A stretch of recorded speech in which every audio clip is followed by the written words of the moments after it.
ओवैसी साहब खड़े होते हैं सदन में और बिल फाड़ देते हैं और कहते हैं कि हम इसको नहीं मानेंगे, कोई मुसलमान इस कानून को नहीं मानेगा।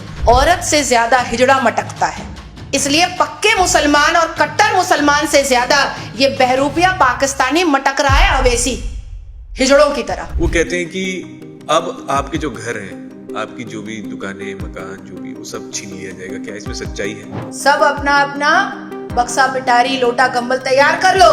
अमित शाह सारे मुसलमानों को अब देश से निकाल देगा। 1 साल हो गया, हम सब बैठे 22 करोड़ के मुसलमान में अगर 22 लाख मुसलमान खड़ा होकर के ये बोलने को तैयार है कि हाँ मुझे वक्फ बोर्ड ने मदद किया है और वक्फ बोर्ड के मदद की वजह से मेरा बेटा आज IAS बना है, आज IPS बना है, आज पायलट बना है, आज इंजीनियर बना है, आज डॉक्टर बना है, तो मैं इस अमेंडमेंट का विरोध करने को तैयार हूँ। और यहाँ पर ये मेंशन नहीं है कि आपको शरिया का क्वालिफिकेशन जरूरी है, क्वालिफाइड होना जरूरी है। तो मतलब कि वक्फ प्रॉपर्टी के केसेस को समझने के लिए संवैधानिक और शरई दोनों एडुकेशन आपके अंदर होना चाहिए। लेकिन इनके पास क्या था? मुगल का घोड़ा यहाँ दौड़ा था तो ये मेरा हो गया, मुमताज घुंघरू पहन करके यहाँ नाची थी तो ये मेरा हो गया, शाहजहां यहाँ मुजरा देखता था तो ये मेरा हो गया। तो क्या ये धमकी जो अब ये दे रहे हैं कि हम रोड पे उतर जाएंगे, आपको क्या लगता है कि ये धमकी कारगर होगी? हम तो शाहीन बाग बना देंगे, हम तो करबला का मैदान बना देंगे, हम बैठे नहीं रहेंगे, हम अपने हाथ में रुद्राक्ष पहनते हैं, चूड़ी नहीं पहनते हैं। करण जी आप बहुत अश्लील आदमी हैं,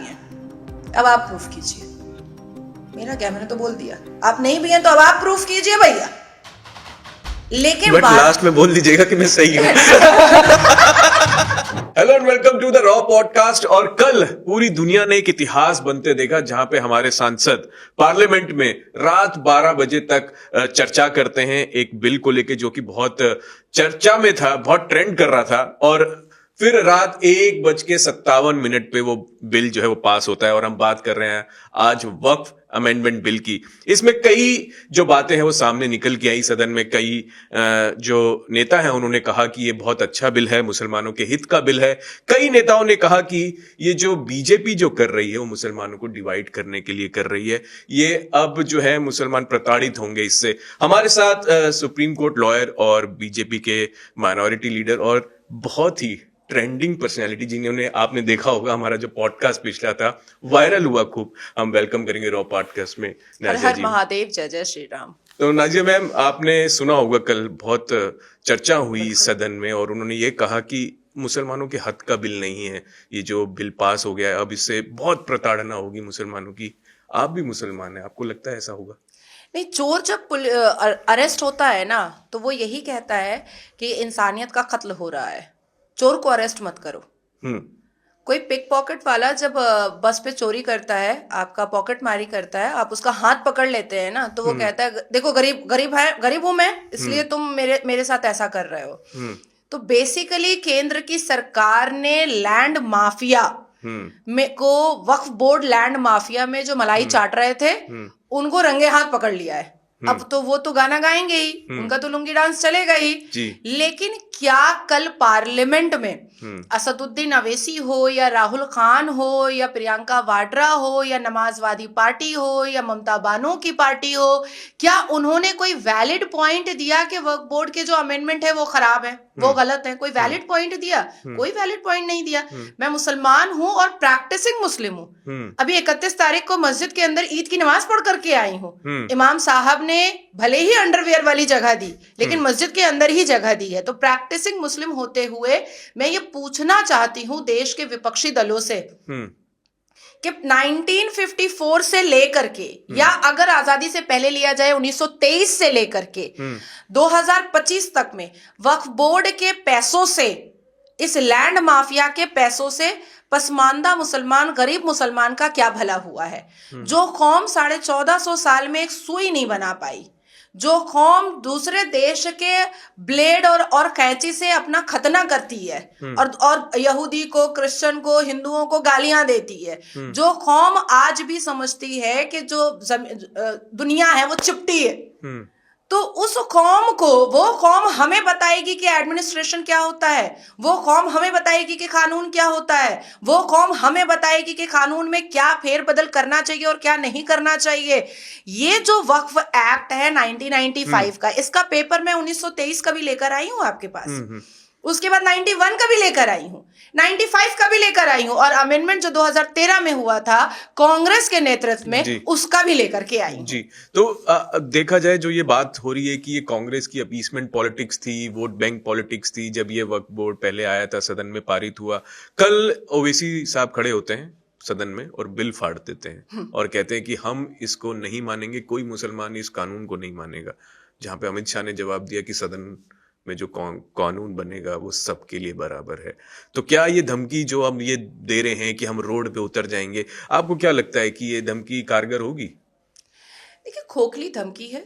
सस्ती लोकप्रियता के लिए आप शाहीन बाग पे जुमलाबाजी कर सकते हैं, जंतर मंतर पे जुमलाबाजी कर सकते हैं, रोड पर आप मुजरा और कोठा और तवाइफ खाना भी चालू कर सकते हैं, लेकिन आपने कितनी वैल्यूबल और कितनी वैलिड ऑब्जेक्शन दिया है, ये बहुत महत्वपूर्ण है। असदुद्दीन अवैसी पहले ये बताया कि क्या 22 करोड़ के मुसलमान उसको अपना नेता मानते हैं? जो वो ये कह रहा है कि अब सारे मुसलमान इसका विरोध करेंगे।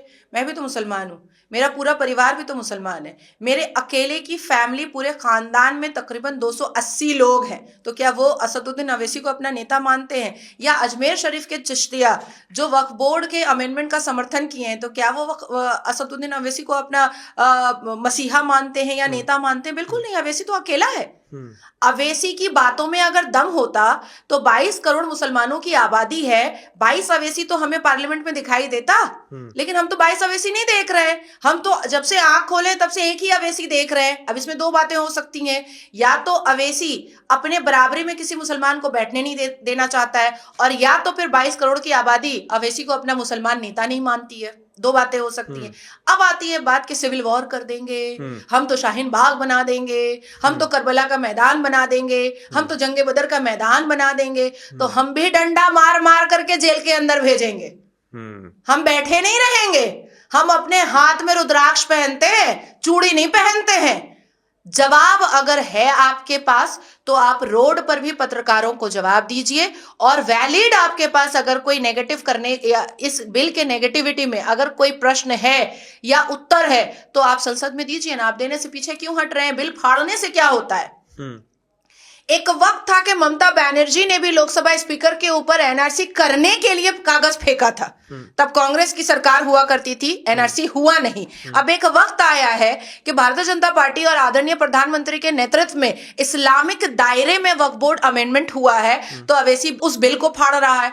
देखिए, फाड़ना, काटना, लूटना, पीटना, मारना, कुचलना, गालियां देना, ये सब तो मुसलमानों का जन्मसिद्ध अधिकार है। ये तो मुसलमान अपनी आसमानी किताब में पढ़ता है। तो बाहर में कन्हैया का गला काटते हैं अवैसी के कहने पर, और अंदर में वो पेपर फाड़ते हैं। तो फाड़ना काटना जो है वो अवैसी का खानदानी निशानी है। वैसे भी वो पाकिस्तानी मुखबिर है तो वो करेगा ही। लेकिन मेरा कहना है कि ये जो बिल है, इस बिल में जो अमेंड हुआ है, उस अमेंडमेंट पर सेक्शन वाइज क्या अवैसी ने या विपक्षी दलों ने कोई महत्वपूर्ण बात बताया कि देखिए आप 3C में अमेंडमेंट किए हैं, इसमें ऐसा नहीं ऐसा होना चाहिए? ऐसा तो हुआ ही नहीं। ये तो हुआ ही, ये तो मैंने नहीं देखा। आज भी सुबह में मैं पार्लियामेंट में थी, मैं अभी भी सारे लोगों के भीड़ में ही बैठी थी, और अभी यहां से उठ करके भी मैं वक्फ बोर्ड के ही चर्चा में बैठने के लिए जा रही हूं।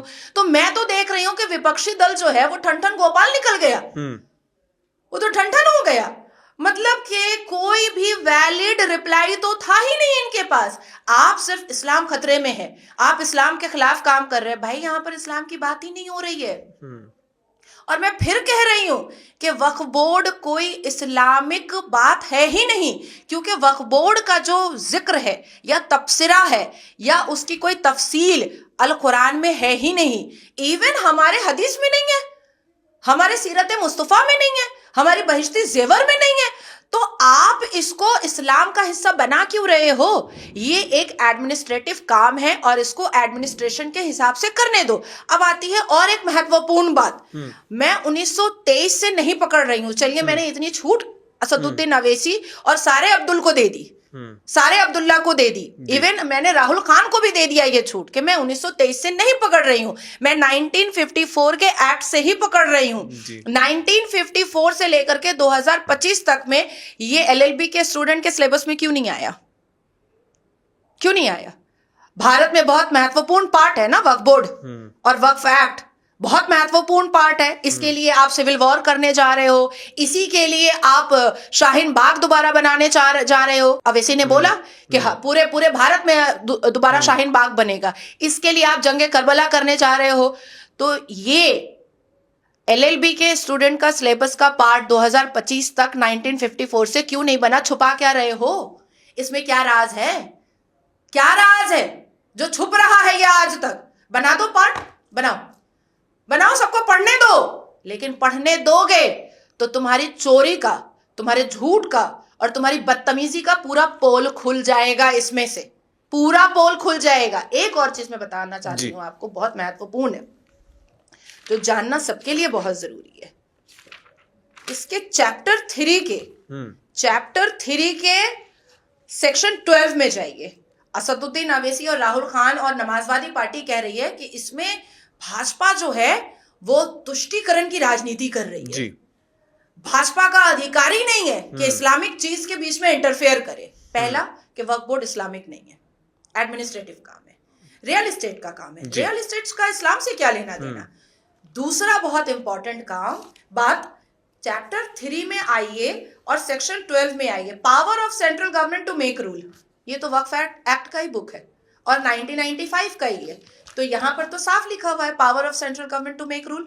तो ये बातें छुपाई क्यों गई नाजिया जी? जो कॉमन पब्लिक है, जो कॉमन मुसलमान हमारे भाई बहन है, उनसे ये सब बातें क्यों छुपाई जाती है? उनसे तो उनको कोई लेना देना नहीं। हम जामा मस्जिद गए थे, वहां पे रिपोर्टिंग किया, उनको पता ही नहीं है कि क्या है ये। उनसे पूछा है तो कि हमें कोई इससे लेना देना नहीं है। बट वो लोग जो रैलीज में जाते हैं ओवीसी की, वो कहते हैं कि हम बोर्ड लेके तो खड़े हैं, बट सवाल जब पूछा जाता है तो जवाब उनके पास होता नहीं है। तो क्यों अंधेरे में रखा जाता है मुसलमानों को? सिर्फ वोट के लिए ही हम? सिर्फ वोट नहीं है यहाँ पर बात। फिर क्या कुछ तो रीजन होगा जो हम इतनी बड़ी बात करते हैं सदन से उठ के कि हम रोडों पे आ जाएंगे, हमारे जितने भी मुसलमान हैं 20 करोड़, वो मोदी को अपना नेता नहीं मानते। इतनी ताकत, इतना ये कैसे सदन में आके वो कोई बोल सकता है? कोई तो पावर होगा पीछे।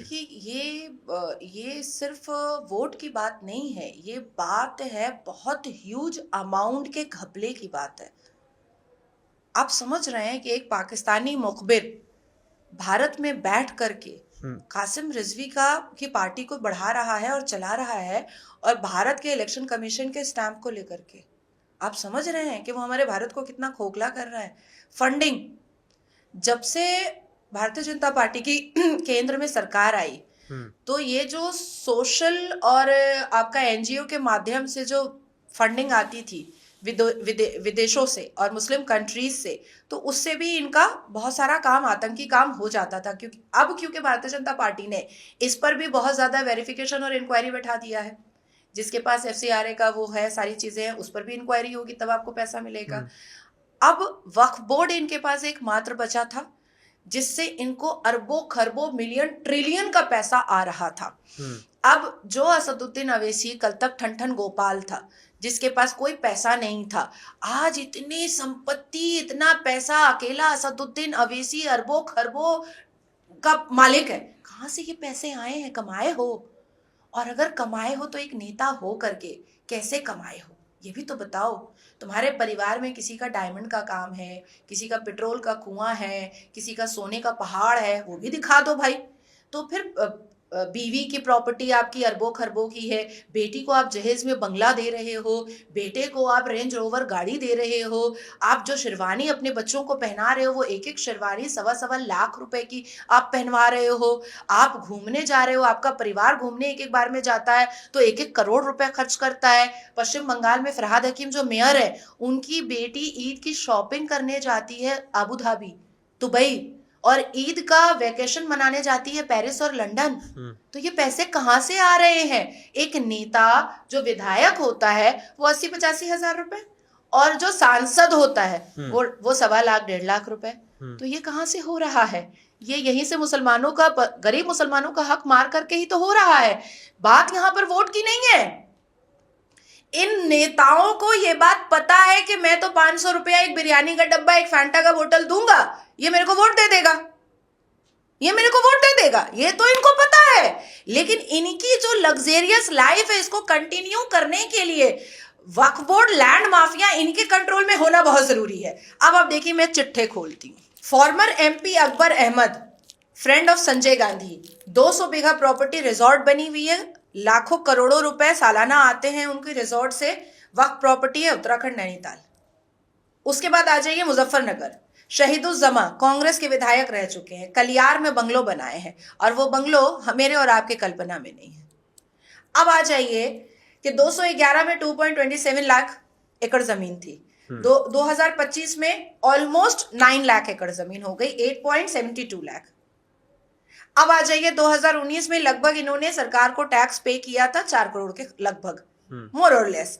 2024 में इन्होंने 1.25 करोड़ दिया है। मतलब आपका लैंड बढ़ रहा है और आपका टैक्स घट रहा है। अब आ जाते हैं पश्चिम बंगाल की तरफ। पश्चिम बंगाल में 70% से ऊपर आर्मी की प्रॉपर्टी कब्जा हो चुकी है। कब्जा करके वहां पर मल्टी कॉम्प्लेक्स बनाया जा रहा है, कब्जा कर करके वहां पर टीएमसी की पार्टी ऑफिस बनाई जा रही है, कब्जा कर करके वहां पर बड़े बड़े शॉपिंग मॉल बनाए जा रहे हैं, कब्जा कर करके वहां पर रेसिडेंशियल अपार्टमेंट बनाया जा रहा है, कब्जा कर करके वहां पर स्टूडियोज वगैरह बनाए जा रहे हैं, कब्जा कर करके वहां पर बड़े बड़े बंगले बनाए जा रहे हैं।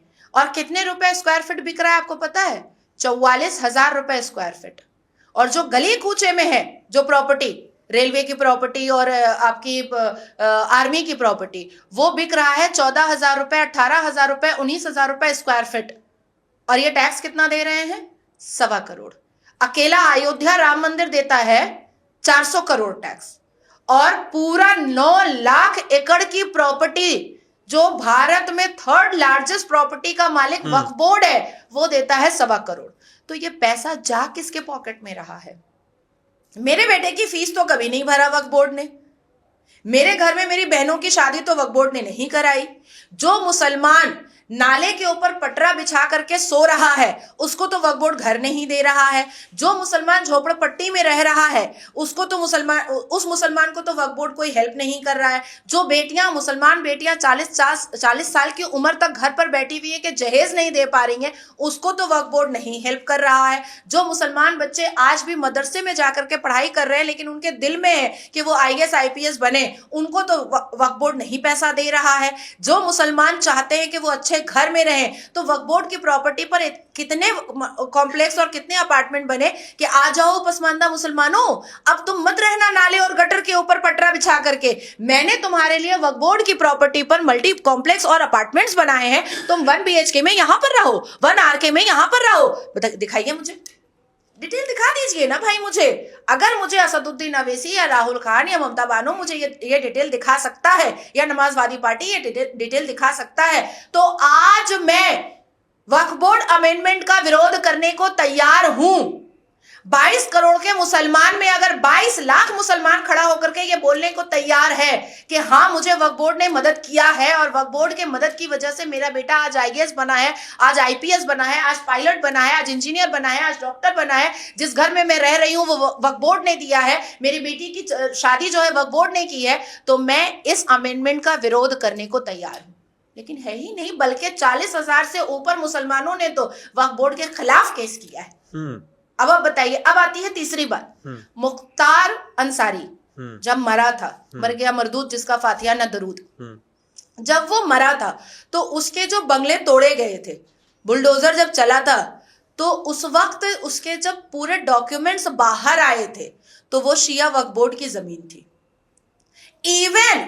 इवन मुख्तार अंसारी का एक वेयरहाउस था, एक गोडाउन था, अब जिसमें वो काट पीट, छील छाट और रेप रूप करता था, वो एक्चुअली में सोनिया गांधी के रिश्तेदार ने शिया वक्फ बोर्ड की जमीन को हड़प किया था। सोनिया गांधी के उस रिश्तेदार से मुख्तार अंसारी ने हड़प कर लिया, दोनों में टसल चल रहा था। उसके बीच में ही हमारे योगी बाबा आ गए और योगी बाबा ने बुलडोजर बाबा का काम किया और मुख्तार अंसारी चल बसा 72 वर्जी नूरों के पास। उसके बाद पता चला कि सोनिया गांधी शांत होगी, शांत हो जाओ नहीं तो बहुत बड़ा खुलासा हो जाएगा। पूरा नारियल फुट गया मुख्तार अंसारी पे कि मुख्तार अंसारी ने ही शिया वक्फ बोर्ड की जमीन को हड़पा था, लेकिन सोनिया गांधी के रिश्तेदार ने भी पहले उसको हड़पा था। तो अब आप बताइए, क्या वक्फ बोर्ड की संपत्ति अंग्रेजों ने, जिन्ना ने और नेहरू मामू ने इसलिए बनाया था कि जिससे मुख्तार अंसारी का बंगला बने, असदुद्दीन अवैसी का बंगला बने, या ये जो दो चाचा भतीजा है all India Muslim personal law board का, ये बड़ी बड़ी गाड़ियों पे चढ़े, ये हड़प करके बैठा रहे और गरीब मुसलमान नाले और गटर के ऊपर पटरा बिछा करके सोए? क्या इसलिए बना था? वक्फ बोर्ड मतलब होता है ठहरना, वक्फ बोर्ड मतलब होता है डोनेशन, वक्फ बोर्ड मतलब होता है सोशल वेलफेयर, वक्फ बोर्ड का मतलब होता है कि आप किसी को सोशली हेल्प कर रहे हो। असदुद्दीन अवैसी को ऐसी कौन सी जरूरत आन पड़ी कि वक्फ बोर्ड के माध्यम से भीख लेने लगा?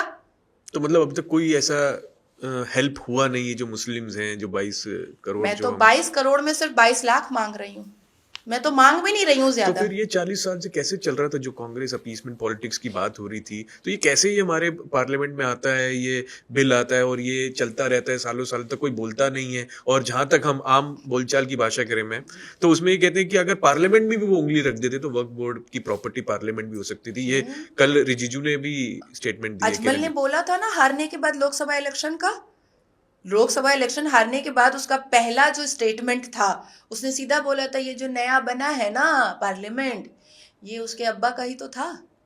वो तो बोला था कि वक्फ बोर्ड की संपत्ति है। उसके बाद फिर कुंभ हुआ, तो कुंभ की जो वो ये तो वक्फ बोर्ड की संपत्ति है। पश्चिम बंगाल में ईडन गार्डन वक्फ बोर्ड की संपत्ति है। जब पूरा खुलासा हुआ तो पता चला कि ब्रिटिश के बाद सरकार, सरकार के बाद अब हमारे भारत की संपत्ति। तो ये तो किसी पर भी उंगली रख देते हैं, और क्योंकि इनके पावर जो है ट्रिब्यूनल की वो एक्सट्रीम पर थी, बैगेज ऑफ प्रूफ जो था वो ओनर पर था। ये तो फ्री थे, ये तो फ्री थे। अब अभी मैं बोल दूंगी कि करण जी आप बहुत अश्लील आदमी हैं, अब आप प्रूफ कीजिए। मेरा क्या, मैंने तो बोल दिया। आप नहीं भी हैं तो अब आप प्रूफ कीजिए भैया। लेकिन बट लास्ट में बोल दीजिएगा कि मैं सही हूं। नहीं तो क्लिप वायरल हो जाएगा। हमारे भारत के संविधान में क्या है कि अगर कोई लड़की कहती भी है कि ये सामने वाला ने मुझे ईव टीज किया है, जी। या सामने वाले ने मुझे मॉलेस्ट करने की कोशिश की है, या सामने वाले ने मेरा रेप किया है, या सामने वाले ने मुझे टोन टिटकारी की है, तो हमारे कानून में ऐसा है, प्रावधान है कि जो विक्टिम है उसको भी डॉक में खड़ा होकर के प्रूफ करना पड़ेगा कि इसने कैसे, कब किया, आपके पास क्या प्रूफ है कि इसने किया। अब तो बजाते रोड में जो इफ्टीजिंग होती है उसके सीसीटीवी फुटेज कोर्ट को देने पड़ते हैं। पब्लिक ट्रांसपोर्ट में जो इफ्टीजिंग होती है, सारे पब्लिक ट्रांसपोर्ट पे हिडन कैमरा होता है, वो फुटेज देना पड़ता है। तो जब ऐसी ऐसी चीजों पर हमारे कानून इतने सख्त है, तो वक्फ बोर्ड जो इतना बड़ा लैंड माफिया चल रहा था उस पर कानून सख्त होने की जरूरत क्यों नहीं थी? ये बहुत पहले थी। अब आपने कहा कि आखिर 40 साल से कोई आवाज क्यों नहीं उठा रहा था? नहीं उठाता ना। कांग्रेस को यह बात पता थी कि मैं बुखारी को अपने पॉकेट में रखूंगा, मैं मदनी को अपने पॉकेट में रखूंगा, मैं बरकती को अपने पॉकेट में रखूंगा, मैं अवैसी को अपना बी टीम बना करके रखूंगा, मैं नमाजवादी पार्टी को अपने साथ रखूंगा। उसके बाद फिर क्या होगा, ये जितने मौलवी मुल्ला हैं इनको थैला पहुंचता रहेगा, झोला पहुंचता रहेगा, ये मुसलमानों का कान पकड़ पकड़ करके कांग्रेस को वोट करवाता रहेगा।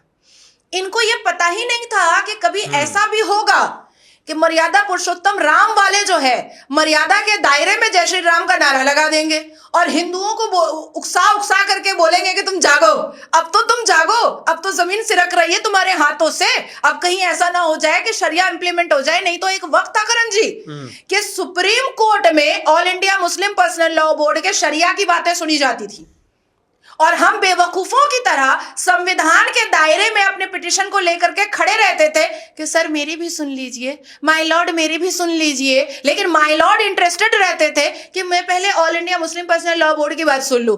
अरे भाई वो तो शरिया की बात बता रहा है आपको और मैं संविधान की बात बता रही हूं। आपको मेरी बात में इंटरेस्ट नहीं है और आपको उसकी बात में इंटरेस्ट है। तो ये भी हमने दौर देखा है, ये दौर भी हमने देखा है। पर देर आए दुरुस्त आए, और जिस हिसाब से अमेंडमेंट हुआ है 288 वोटों से अमेंडमेंट लोकसभा इलेक्शन में लोकसभा के सत्र से पास हुआ है, राज्यसभा में भी 2 बजे 3 बजे तक वो भी पास होना ही होना है।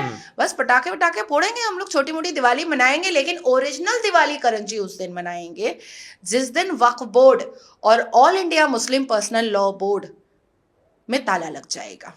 बट वो तो कहते हैं कि हम कोर्ट जाएंगे अगर राज्यसभा में बिल पास होता है। एकदम मैं चाहती हूं कि जाए, और ये बात मैं आज से नहीं कह रही हूं, ये बात जब all India Muslim personal law board के आला जो ठेकेदार है, लुंगी छाप गटर छाप लोग, जब उन्होंने एक सभा की थी जनवरी के महीने में और उन्होंने कहा था कि अब मुसलमान कोर्ट नहीं जाएगा, अब मुसलमान रोड पर आएगा, तो रोड उनके अब्बा की जागीर तो है नहीं कि वो रोड पर आएंगे। और कोर्ट क्यों नहीं जाएगा? जनवरी में क्यों नहीं गए थे? जाना चाहिए था। क्यों? सुप्रीम कोर्ट से कोई दोस्त हट गया था क्या? कोई दोस्त निकल गया था क्या? जो था तो हिंदू लेकिन पूरा मुगलिया था, जिसकी औलाद रणबीर इलाहाबादी का केस देखती है, अश्लीलता का, उसके पक्ष में केस देखती है, तो कोई दोस्त हट गया क्या? अब आती है बात कि ये बिल पास होने के बाद आप सुप्रीम कोर्ट जाओगे, सुप्रीम कोर्ट आपसे कहेगा कि संवैधानिक दायरा बताइए कि वक्फ बोर्ड के पक्ष में हम जजमेंट कैसे दें। तो संविधान में किस आर्टिकल में वक्फ बोर्ड है, जरा वो भी बता दिया जाए मुझे, क्योंकि भीमराव अंबेडकर जी ने तो वक्फ बोर्ड के पक्ष में कुछ लिखा ही नहीं। तो ये भी खाली चुनौती है, खाली अब आ जाएगा इस्लाम कि इस्लामिक तरीके से तो बता दीजिए, क्योंकि हमारा सुप्रीम कोर्ट सुनता है भाई जी। क्योंकि अब देखिए हमारा फंडामेंटल राइट है, रिलीजन का राइट है, फ्रीडम ऑफ स्पीच है, फ्रीडम ऑफ एक्सप्रेशन है। तो 1912 को तो सब याद करते हैं, पर उसी के थोड़ा सा नीचे 19(2) भी है, जिसमें रीजनेबल ऑब्जेक्शन और रिस्ट्रिक्शन भी है फ्रीडम ऑफ स्पीच में। तो जब इस्लामिक तरीके से पूछा जाएगा तो पूरे अल कुरान की आयत हम तो बोलेंगे कि दिखा दीजिए भैया, चलिए हदीस से दिखा दीजिए कि वक्फ बोर्ड के पक्ष में आप कैसे बात कीजिएगा। तो ये खोखली चुनौती है, ये सिर्फ इतना ही कर पाएंगे, नारे तकबीर अल्लाह अकबर, लब्बैक लब्बैक अल्लाह अकबर, ला इलाहा ला इलाहा, देखो देखो इस्लाम खतरे में, देखो देखो मुसलमान खतरे में। अरे कोई खतरे में नहीं है, तुम जैसे चोर उचक्के मवाली बदतमीज लुच्चा लफंगा असदुद्दीन अवैसी, बेहुदा बदतमीज असदुद्दीन अवैसी और ये राहुल खान और ये नमाजवादी पार्टी, ये लोग खतरे में हैं। इसके अलावा कोई मुसलमान खतरे में नहीं है। जिसके पास कुछ है नहीं वो खोएगा क्या? जिसके पास कुछ है ही नहीं वो खोएगा क्या? आज आप मुस्लिम बस्तियों में जाइएगा और कहिएगा, सुप्रीम कोर्ट आप भी जाइएगा, वो बोलेगा हमको काहे के लिए, जो 200-300 रुपए हम पंचर की दुकान में कमा रहे हैं, ठेला चला के कमा रहे हैं, केला बेच के कमा रहे हैं, हम काहे को सुप्रीम कोर्ट जा करके अपना 400 रुपए पे हम पानी मारेंगे, हम क्यों जाएंगे? जिनको मिला है, जिन्होंने लूटा है, वो तो परेशान होंगे। इजी मनी इनकम खत्म हो रहा है भैया। आपको अगर आज कोई आए, आपके चीफ एडिटर आ जाए और कहे कि करण कल से आने की जरूरत नहीं है, सैलरी घर पे पहुंच जाएगी, आप नहीं आइएगा, नहीं आइएगा। लेकिन वो आएंगे और कहेंगे 8 घंटा करण काम करते हो, लेकिन अगर 10 घंटा नहीं करोगे तो सैलरी नहीं मिलेगी, तो 10 घंटा आपको करना पड़ेगा सैलरी के लिए। तो इजी मनी किसको नहीं पसंद आता है? सबको पसंद आता है, तो वो छीन रही है ना। अच्छा चलिए, ये बात तो हो गई कि बिल पास हो गया लोकसभा में। अब कई जो मुसलमान हैं जो आपको सुनते हैं, हमारे वीडियोस में भी कमेंट्स आते हैं कि आप बहुत अच्छा बोलती हैं, और अब अगर उनको हम ये बताना चाहें कि जो अमेंडमेंट्स हुए हैं इनसे उनको क्या फायदा होने वाला है, क्योंकि इसमें बोला गया कि 2 महिलाएं भी ऐड होंगी, कुछ मेंबर्स ऐसे होंगे जो गैर इस्लामिक भी होंगे, तो इनसे क्या फायदा होगा उन मुसलमान को? देखिए, सबसे पहले हमें ये समझना पड़ेगा, क्रोनोलॉजी को समझना पड़ेगा। ये भरम दिमाग से निकालना है कि वक्फ इस्लाम का कोई हिस्सा नहीं है, क्योंकि देखिए आपका Turkey, Libya, Egypt, Sweden, Lebanon, Syria, Jordan, Tunisia, Iraq, Pakistan, अरब वक्फ बोर्ड नहीं है। हम तो भाई मक्का मदीना मानते हैं ना, वक्फ बोर्ड नहीं है। अब आती है दूसरी बात कि ट्रांसपेरेंसी जब होती है तो चोरी की संभावना बहुत कम हो जाती है, बहुत कम हो जाती है। अगर हालांकि वक्फ बोर्ड एक्ट में मुतवल्ली का काम दिया गया था, जिसको मैनेजर कहा जाता है। मैनेजर के जो काम थे उसमें यही था कि आपको सारे डिटेल्स जो है वो आपको बिल्कुल रजिस्टर बना करके रखना है। तो रजिस्टर तो इन्होंने बनाया नहीं, क्योंकि इन्होंने कोई काम किया ही नहीं। 2017 में भी वक्फ बोर्ड स्कैम बस्ट हमारे सामने आया था और कई मुतवल्लियों का स्टिंग ऑपरेशन हुआ था और पता चला कि वो दुकानें कैसे कैसे वक्फ बोर्ड की प्रॉपर्टी की बेच रहे हैं। अब आपको मैं एक सेक्शन बताने के लिए जा रही हूँ जी।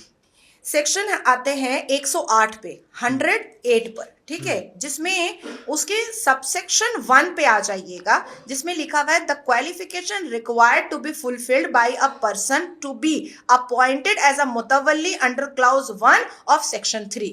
ये मैं वक्फ एक्ट से ही पढ़ करके बता रही हूँ। तो अगर ये क्वालिफिकेशन को मान्यता दी गई थी 1995 के भी वक्फ एक्ट में, तो फिर मुतवल्ली जब हाई कोर्ट आता है तो वो ये क्यों कहता है कि वक्फ बोर्ड पर अगर कोई केस हुआ है तो शरिया के हिसाब से मेरे से सवाल पूछिए, संविधान के हिसाब से मत पूछिए। तो यहां पर एडमिनिस्ट्रेटिव गैप हो रहा था, यहां पर संवैधानिक गैप हो रहा था, यहां पर नॉलेज का गैप हो रहा था। अब जो कलेक्टर बैठ रहा है, अगर वो हिंदू भी बैठ रहा है, लेकिन अगर उसके पास शरिया का भी नॉलेज है और संविधान का भी नॉलेज है, तो ये तो जो क्लेम कर रहा है, जिसके ऊपर बैगेज ऑफ प्रूफ है, उसके लिए तो आराम हो गया ना। इवन मैटर अगर ट्रिब्यूनल से उठ करके रिवीजन पिटिशन में या रिव्यू पिटिशन में अगर वो जा रहा है हाई कोर्ट या सुप्रीम कोर्ट, तो जज को भी समझने और समझाने में आराम हो रहा है ना। क्योंकि ये जो मुतवल्ली बैठ रहे हैं, हालांकि 1995 का वक्फ एक्ट ये कहता है कि मुतवल्ली का क्वालिफाइड होना बहुत जरूरी है, और यहां पर ये मेंशन नहीं है कि आपको शरिया का क्वालिफिकेशन जरूरी है, क्वालिफाइड होना जरूरी है। तो मतलब कि वक्फ प्रॉपर्टी के केसेस को समझने के लिए संवैधानिक और शरई दोनों एडुकेशन आपके अंदर होना चाहिए। लेकिन इनके पास क्या था? मुगल का घोड़ा यहां दौड़ा था तो ये मेरा हो गया, मुगल के घोड़े ने यहां पॉटी किया था तो ये मेरा हो गया, बाबर ने इस नदी से पानी पिया था तो ये मेरा हो गया, मुमताज घुंघरू पहन करके यहां नाची थी तो ये मेरा हो गया, बाबर का एक लौंडा यहां बैठता था तो ये मेरा हो गया, शाहजहां यहां मुजरा देखता था तो ये मेरा हो गया। भाई ऐसे देश, भारत तो नहीं चल सकता, पाकिस्तान चल सकता है, लेकिन भारत ऐसे नहीं चल सकता है। मुमताज घुंघरू पहन करके नाची थी और शाहजहां ने इस जमीन पर मुजरा देखा था। या तो विजुअल दिखाओ, या तो चित्र दिखाओ, और या तो फिर कागज दिखाओ, कोई कुछ तो दिखाओ। अब कहते हैं हमारा बहुत क्रिस्टल क्लियर है कि हम ना जमीन छुएंगे, ना सरकार जो है केंद्र की सरकार ना कब्र क्यों छुएगी। भाई कोई मतलब ही नहीं है, हम क्यों छुएंगे। लेकिन आपने जो कब्जा किया है उसका पेपर तो दिखा दीजिए। ना कागज दिखाने मांगते हो, ना वोटर आईडी कार्ड दिखाने मांगते हो, ना बर्थ सर्टिफिकेट दिखाने मांगते हो, सिर्फ लुंगी डांस करते हो, तो वो तो भारत देश में नहीं चलेगा। अब आती है बात महिलाओं की, तो हमारे अल कुरान के सूरे अल बकरा में साफ लफ्जों में अल्लाह सुब्हान ने लिखा है कि उनकी नजरों में, अल्लाह सुब्हान की नजरों में मर्द और औरत दोनों बराबर है। तो बराबर हैं तो आदरणीय प्रधानमंत्री जी ने बराबरी में बैठा दिया वक्फ बोर्ड के जरिए। तो ये तो भाई इस्लाम के दायरे में हुआ है। अच्छा, इस्लाम के दायरे में एक और चीज हुई है इस बार पहली बार, और इस्लाम के अंडर बैरिकेड हुआ है। अल्लाह सुब्हान इतने खुश होंगे मोदी जी से कि मुझे लगता है कि 50 साल मोदी जी रहेंगे प्रधानमंत्री बन करके। अच्छा, फिर योगी जी का क्या होगा उसके बाद? देखिए, हमारा अल कुरान कहता है, जो अलहामी किताब है, वो कहता है कि मुसलमान सिर्फ अशरफुल मखलूकात है, वो किसी फिरके में नहीं आ सकता, वो किसी जाति में नहीं आ सकता है। और अल कुरान जो है वो हमारे लिए एक इतना बड़ा तोहफा है अल्लाह की तरफ से दिया हुआ कि हमको उसी की रस्सी में बंधे रहना है। ठीक है, वक्फ बोर्ड आगा खानी मुसलमान को साइड कर दिया, बोरी मुसलमान को साइड कर दिया, अहमदिया मुसलमान को साइड कर दिया, वहाबी मुसलमान को साइड कर दिया। क्यों भाई? ये भी तो ला इलाहा इल्लल्लाह मोहम्मद रसूलुल्लाह पढ़ते हैं, ये भी तो अशहदु अल्ला इलाहा इल्लल्लाह व अशहदु अन्ना मुहम्मदन अब्दुहु व रसूलुहु पढ़ते हैं, तो ये भी तो शहादा पढ़ रहे हैं। तो इनको आपने साइड क्यों किया? अब partiality all India Muslim personal law board का और असदुद्दीन अवैसी का देखिए। हम 22 करोड़ मुसलमान हैं, रोड पर आ जाएंगे। कल भी कहा कि सारे मुसलमान रोड पर आ जाएंगे। क्यों आएगा आगा खानी मुसलमान तुम्हारे कहने पर?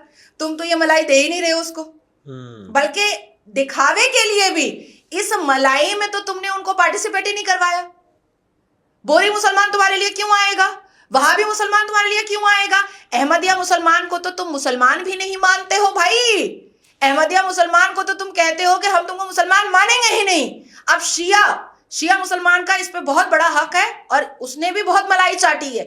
लेकिन जब असदुद्दीन अवैसी से बात की जाएगी या नमाजवादी पार्टी में जितने मुसलमान हैं उनसे बात की जाएगी, तो वो लोग सीधा कहेंगे कि अरे ये तो मेरे हसन हुसैन को मारा था, हम तो इसको मानेंगे ही नहीं, इसका सब प्रॉपर्टी ले लो, वक्फ बोर्ड में इसका जितना प्रॉपर्टी है सब कब्जा कर लो। तो ये तो आपस की लड़ाई है भैया। तुम 22 करोड़ बोलते किस हक से हो? तुम तो तकरीबन 10 करोड़ को तो तुम मुसलमान ही नहीं मानते हो, तो तुम तो 12 करोड़ बोलो ना। अब उस 12 करोड़ में चलिए मान लेते हैं 6 करोड़ महिलाएं हैं, तो तुम 6 करोड़ महिलाओं को तो तुम जीवित मानते ही नहीं हो, तुम तो मुर्दा लाश मानते हो सिर्फ उसको। तो तुम अब कितने बच गए? तुम तो 8-9 करोड़ बचे, तो 8-9 करोड़ पे दावा ठोको ना। कर दिया मैंने, आपको हिसाब बता दिया। नहीं तो जैसे सभाएं होती हैं, नजर जी आप भी सुनते ही होंगे ओवैसी जी को, वो कहते हैं कि अब आपके जो घर हैं, आपकी जो भी दुकानें, मकान जो भी, वो सब छीन लिया जाएगा, क्या इसमें सच्चाई है? देखिए झूठ है, सस्ती लोकप्रियता। ऐसी भी देखिए असदुद्दीन अवैसी बहुत बड़ा झुट्टा लुच्चा आदमी है, बहुत बड़ा झुट्टा लुच्चा आदमी है। तो ऐसा नहीं होने वाला है, ये मतलब आप मैसेज बहुत अकबरुद्दीन क्लियर है। अवैसी से उसकी दूसरी बीवी का नाम पूछिए, वो टाल मटोल कर देगा, वो नहीं बताएगा। उसके पास एक बीवी विदेश की है, एक बीवी देश की है। तो जो लोग नेता बन के बैठे हैं, मुसलमानों के मसीहा बन के बैठे हैं, जो नेता अपनी दूसरी बीवी का नाम बताने से हिचकिचाते हैं, जो लोग भारत में अपने आप को भारतीय नागरिक बता रहे हैं और पार्टी का नाम ऑल इंडिया मजलिस इत्तेहादुल मुस्लिमीन रख रहे हैं, जिनके पार्टी के मेमोरेंडम में एक भी हिंदू नहीं है, वो दलित की बात करते हैं, वो दलित की बात करते हैं, वो कुम्हार की बात करते हैं, वो ओबीसी और एससी एसटी की बात करते हैं। कैसे करोगे तुम भैया? तुम्हारे पार्टी में तो एक भी हिंदू नहीं है। तो ऐसे झुट्टे लुच्चे लोगों के बातों में जो सही मुसलमान है, जो सच में पसमानदा मुसलमान है, जो सच में गरीब मुसलमान है, जो सच में अपने बच्चों को पढ़ाना चाहता है, कुछ बनाना चाहता है, वो कभी नहीं पढ़ेगा असदुद्दीन अवैसी के चक्कर में। असदुद्दीन अवैसी भारत देश का नेता नहीं है। असदुद्दीन अवैसी हैदराबाद के ओल्ड सिटी का एक नेता है, जिसने अपने जाल वहां पर बिछा करके रखे हैं। और हैदराबाद की लाखों लड़कियां असदुद्दीन अवैसी को माँ बहन की गालियां देती है बुरके के अंदर से, कोसती है असदुद्दीन अवैसी को बुरके के अंदर से। मैं तो हैदराबाद का पूरा चित्र अपनी नजरों से देख करके आई हूँ ना, माधवीलता जी की कंपेनिंग के वक्त में।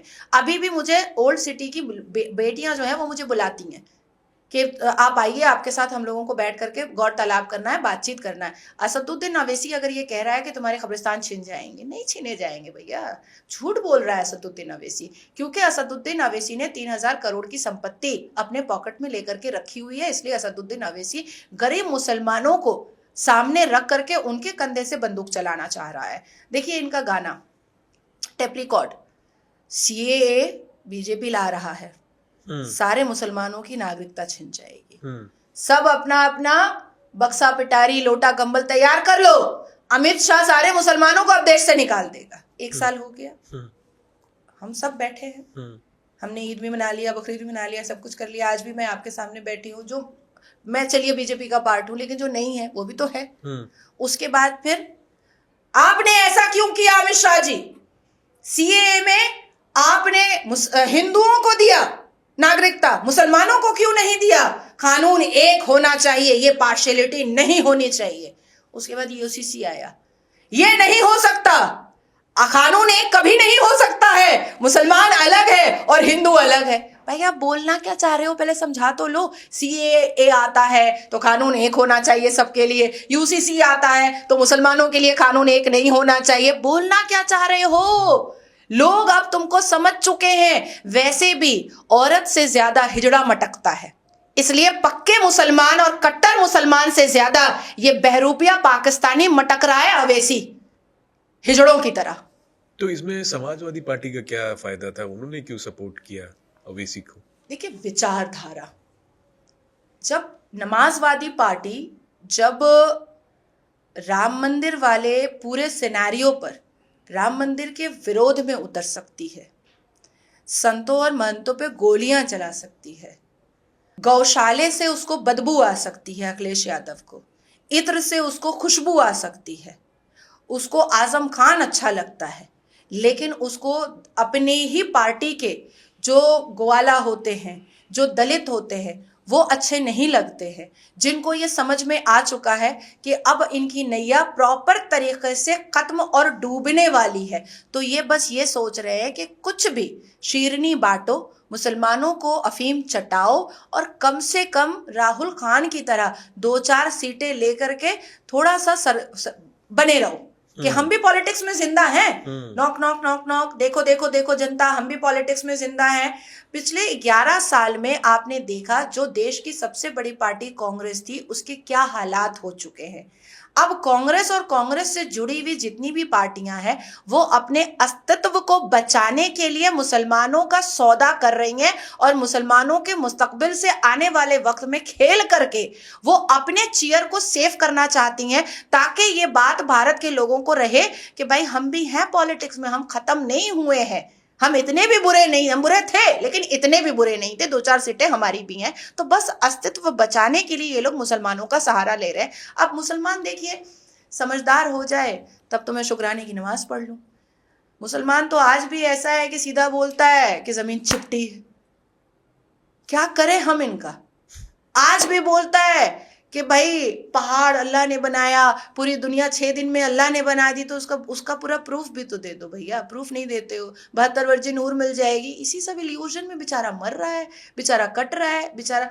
देखिए संभल में जो इतना बड़ा हुआ, या अभी जंतर मंतर पे जो बुर्का वाली बैठी थी, ऐसे तो कहेगा औरत घर की जीनत है, औरत घर की जीनत है, औरत बाहर नहीं निकलनी चाहिए। क्योंकि हम लोग फेस करते हैं एवरी डे 7 घंटे हम मौलानाओं की गालियां सुनते हैं।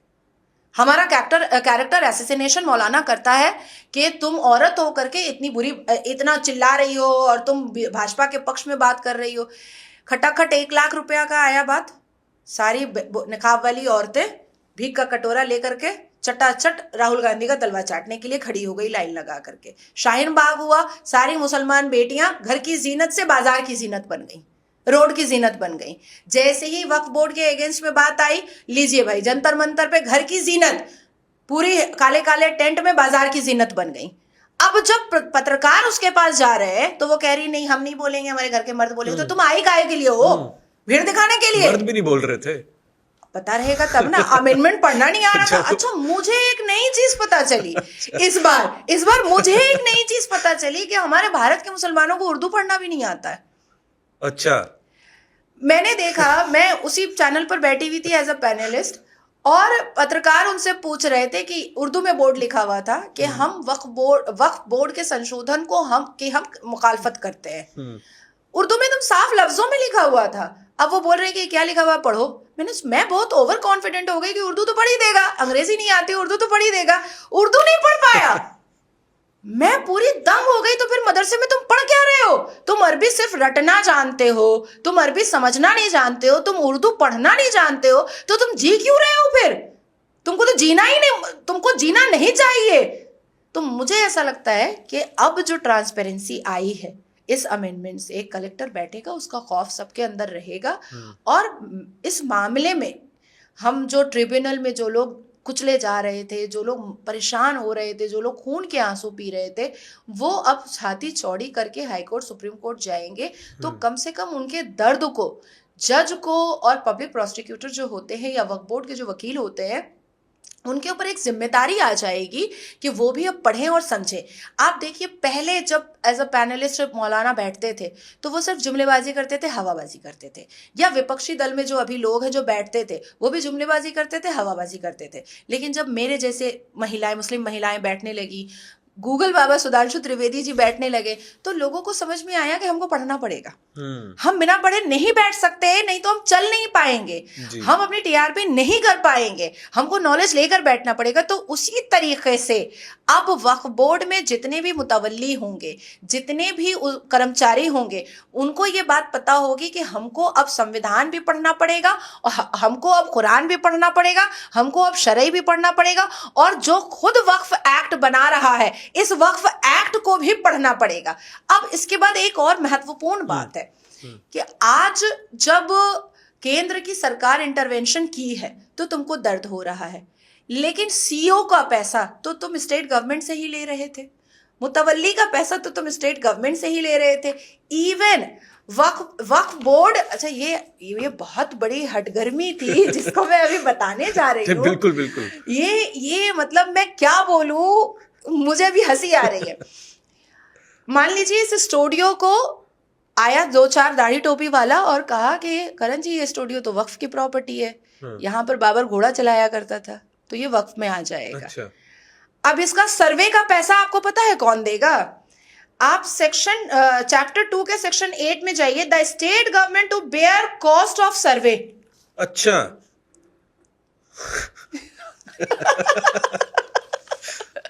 अब आप सोचिए स्टेट गवर्नमेंट लाखों रुपए खर्च कर रहा है इस स्टूडियो का सर्वे करा करके, और वो कह रहा है लीजिए ये ले लीजिए, अब आप लीजिए। मतलब ये चल रहा था, ये मतलब वन साइडेड गेम चल रहा था। हम चोरी करेंगे और डंके की चोट पे करेंगे, शहनाई बजा करके करेंगे, लुंगी उठा के करेंगे, पजामा उतार के करेंगे, और तुमको मानना पड़ेगा इस चोरी को, तुमको एक्सेप्ट करना पड़ेगा। तुम बोलोगे तो मैं कह दूंगा कि तुम काफिर हो। तो ये चल रहा था। अब क्या हुआ कि ये क्रिस्टल क्लियर हुआ। अब सेक्शन 3C जो अमेंड हुआ है उसमें क्या आया कि भाई अब तुम पार्लियामेंट को नहीं बोल सकते कि हमारा है, तुम सुप्रीम कोर्ट को नहीं बोल सकते कि हमारा है, तुम गंगा मैया को नहीं बोल सकते कि हमारा है, तुम ईडन गार्डन को नहीं बोल सकते हमारा है। हालांकि सेक्शन 3C में ये भी होना चाहिए था कि कुतुब मीनार की तख्ती पर जितने मंदिरों का नाम लिखा हुआ है कि तोड़ के बना है, वो उसको भी सेक्शन 3C में डालना चाहिए था। ये एक गलती हुई है केंद्र की सरकार से, जो इसको मैं बहुत ही खुले अल्फाज में बोलना चाहती हूँ।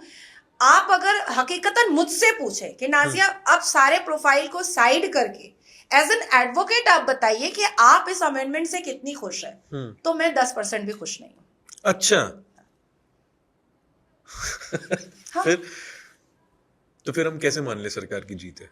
नहीं, सरकार की तो जीत है क्योंकि कोई टच नहीं कर पा रहा था। कम से कम सरकार ने इसको बेटर तो करने की कोशिश की है। बेटर बेस्ट नहीं कर पाए हैं, वो बेस्ट नहीं कर पाए हैं, बेटर करने की कोशिश। कैसे हो सकता था बेस्ट?